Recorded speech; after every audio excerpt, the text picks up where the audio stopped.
For our discussion today, I wanted to talk about the anterior scalene. The scalenes are a group of muscles in the neck that I consider the core muscles of the neck. They cause a wide range of problems in people and seem chronically tight. The anterior scalene is the one that is most forward in the neck. There's an anterior, a middle, and a posterior portion.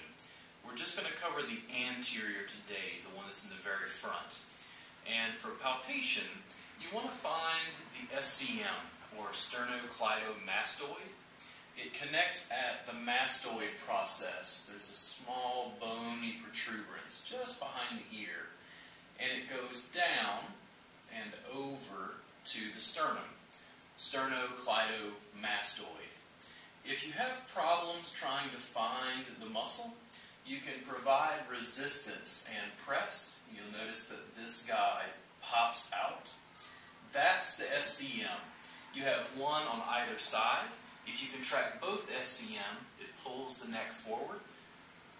You contract one with some resistance, it'll get it to pop out. The anterior scalene is just posterior to the SCM. This is very important. You're going into deep structures in the neck, and the one thing you don't want to do is put pressure on the carotid artery.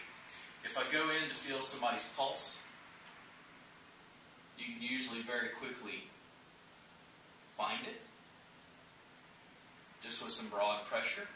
If you put your finger or fingers on your neck, you're working to explore and feel muscle. If you feel the pulse on the fingers, move to either side. If the pulse is beside the fingers, you're okay. You just don't want to obstruct the carotid artery. What I'm going to do is, when I turn my head to the side, I can provide that resistance so I can try to find the SCM. The anterior scalene is just posterior. So I'm going to start in this thick part of the neck. And if I'm looking again, this is the SCM. You can see how the SCM slides just in front of my fingers. And I'm gently going to provide just a little bit of finger pressure right into the muscle. I start to get a sensation that goes up and around into my head, almost behind my eye. And this muscle continues from this top portion down and then underneath the clavicle or the collarbone. So the scalene, the anterior scalene, is just behind the SCM, this guy. And he goes from around here, connects around the atlas and the axis, I believe, and then goes straight down and inserts on the ribs underneath the clavicle. All you're doing is using finger pressure to gently press into the muscle and hold it. You can slowly work your way down the muscle. The scalenes have extremely broad frames of referent pain. So it's not uncommon, like I said, when I press here to start to feel it up into my head. It's also not uncommon to feel it as you get about halfway down, typically, down into the front of the chest and down the arm.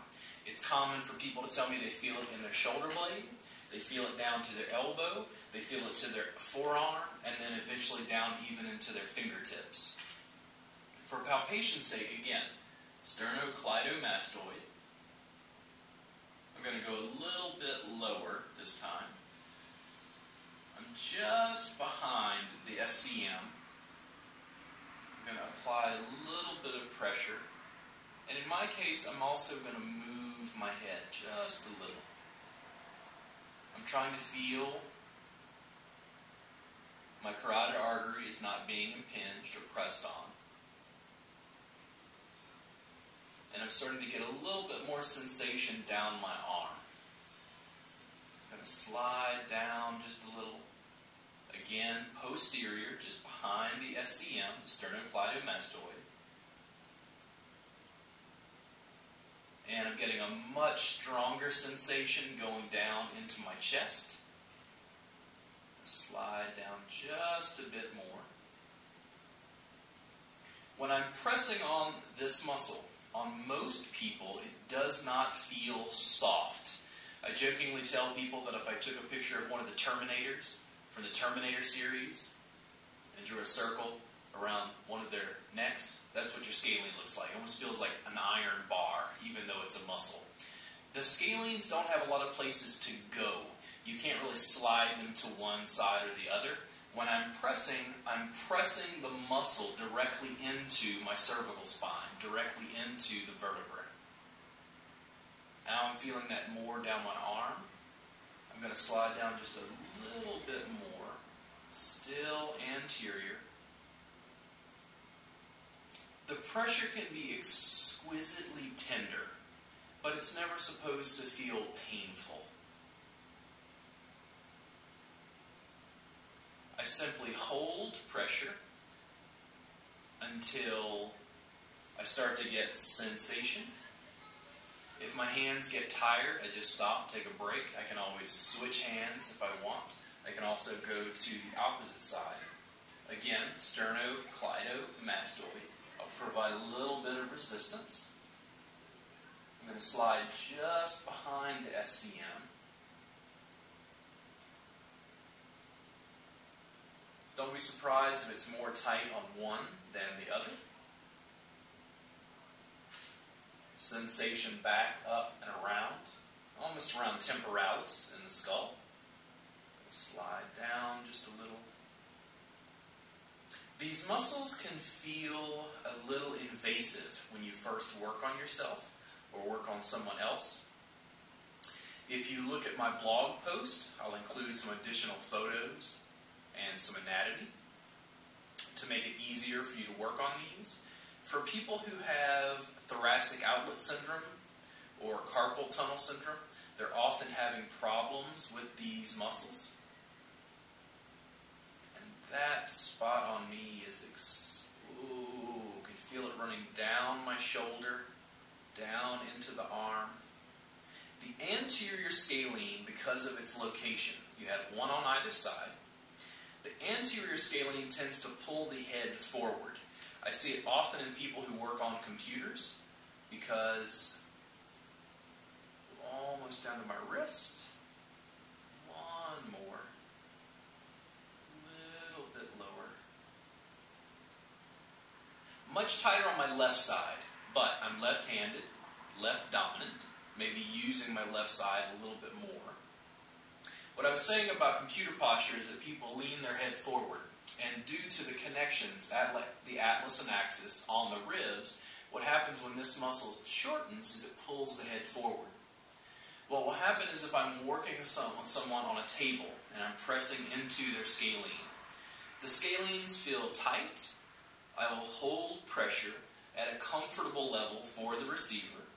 They'll usually tell me they feel pain down their arm, shoulder blade, around the head, as we mentioned. And if I would pick up their head and move it around, it feels like an old creaky door. It doesn't move very easily.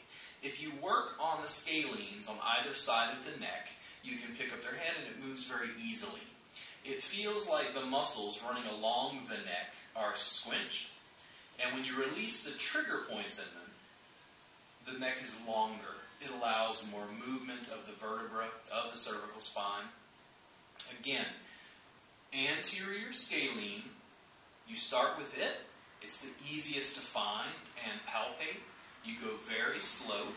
You don't just jam your fingers in. You're very much using the pads. You're pressing directly on the muscle, using hand strength and finger strength appropriately for your joints to hold pressure.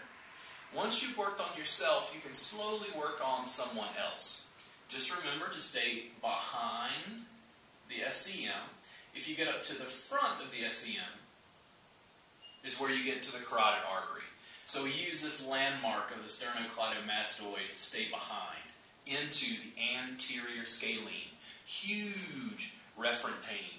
Down the arm, shoulder blade, down the chest. Extremely common for carpal tunnel issues and thoracic outlet syndrome.